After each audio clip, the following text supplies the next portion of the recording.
নমস্কার, আবার একটা নতুন ভিডিও নিয়ে এলাম। আজকে যে বিষয়টা, সেই বিষয়টা নিয়ে মনে হলো যে কথা বলা খুব জরুরি। সেই বিষয়টা নিয়েই আজকে, তাই জন্য আমার এই ভিডিওটা করা। অবশ্যই কথা বলবো সেটা নিয়ে। তবে যারা আমার চ্যানেলটাকে দেখছেন তাদের কাছে অনুরোধ যে প্লিজ সাবস্ক্রাইব করে দিন চ্যানেলটা, এবং এই ধরনের আলোচনা, এই ধরনের ইনফরমেশন আরও অনেক রকমভাবে দিতে থাকবো আপনাদের কাছে। আর সেগুলো সবার আগে পেতে হলে অবশ্যই চ্যানেলটাকে সাবস্ক্রাইব করতে হবে। আপনারা দেখছেন, অনেকেই পছন্দ করছেন, তার জন্য অনেক ভালো লাগছে। এভাবেই পাশে থাকবেন, শুভেচ্ছা জানাবেন, আর সাবস্ক্রাইব করে দিন প্লিজ চ্যানেলটাকে। আর যেটা বলছিলাম যে যে টপিকটা নিয়ে আজকে আমি কথা বলবো, যে চিকিৎসা জগৎ একটা অত্যন্ত নোবেল পেশা। চিকিৎসা করা, সাধারণ মানুষের প্রাণ বাঁচান চিকিৎসকরা, কিন্তু কয়েকজন চিকিৎসক সেই নোবেল পেশার আড়ালে গিয়েই এমন দুষ্কৃতিমূলক কার্যকলাপ তারা করছেন, সত্যি মানে ভাবাচ্ছে যে সত্যি যে চিকিৎসকদের কাছে আমরা যাই নিজেদের প্রাণ বাঁচানোর জন্য, সেই চিকিৎসকরাই কিনা আমাদের জন্য প্রাণঘাতী হয়ে উঠতে পারেন। এটা সত্যি বিশ্বাস করাটা খুব কঠিন একটা বিষয়।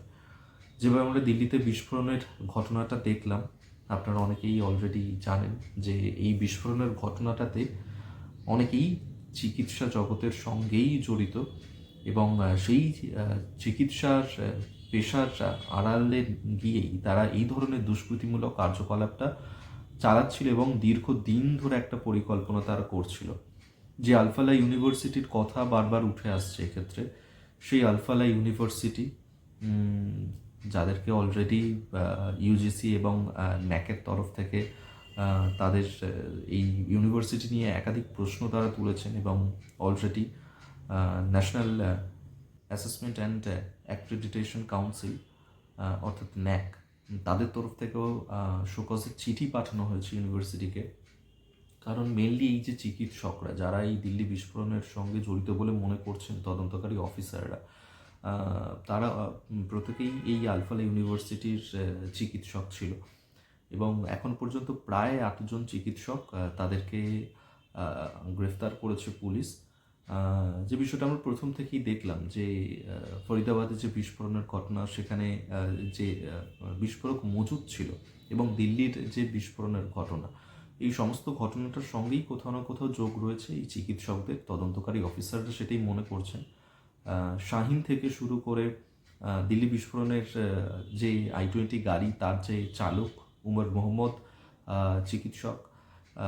এবং আপনাদেরকে আরও একটা ইনফরমেশন দিয়ে রাখবো যে শুক্রবার রাতের বেলাতে হরিয়ানাতে, সেখানেও পুলিশ অভিযান চালিয়েছিল, এবং সেই অভিযানেও সেখান থেকেও প্রায় 2জনকে আটক করা হয়েছে, যারা কিনা চিকিৎসক, এই আলফালা ইউনিভার্সিটির চিকিৎসক তারা। এবং এই যে কার্যকলাপটা, দুষ্কৃতিমূলক কার্যকলাপটা তারা চালাতো, দিল্লি বিস্ফোরণের ঘটনাটা, সেখানেও তাদের সঙ্গে যোগাযোগ রয়েছে এই 2জন চিকিৎসকের, এমনটাই কিন্তু তদন্তকারী অফিসাররা তারা মনে করছেন।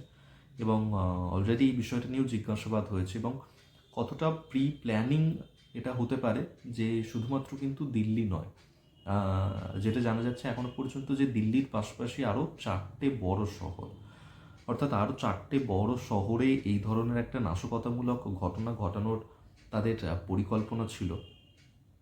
যদিও থ্যাংক গড যে সেটা হয়নি। আমরা জানি না যে কোন 4টে বড় শহরে সেটা করতো তারা, যদি এই ঘটনাটা সামনে না আসতো।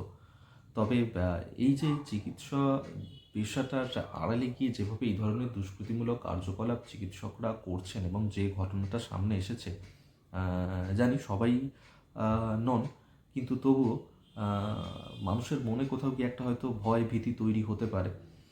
তবু আমাদেরকে অনেকটা বেশি এই জন্য সচেতন হতে হবে, সাবধান হতে হবে।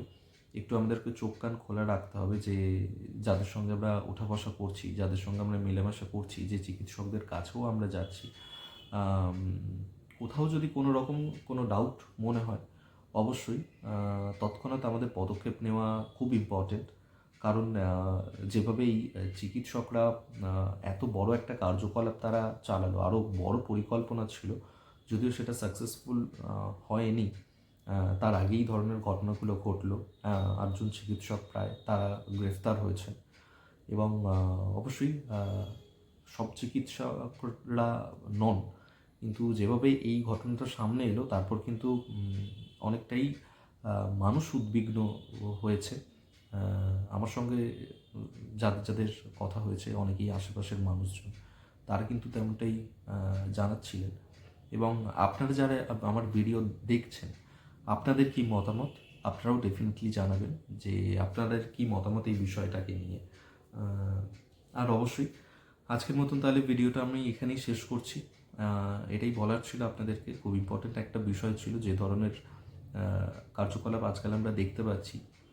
খুব সাবধান থাকবেন আপনারাও, সচেতন থাকবেন অলওয়েজ।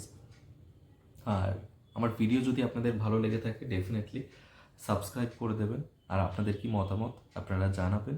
আর আপনাদের যদি কোনো রকমের কোনো পরামর্শ থাকে সেটাও অবশ্যই জানাবেন। আজকে এখানেই শেষ করছি ভিডিওটা। সবাই খুব ভালো থাকবেন। Thank you.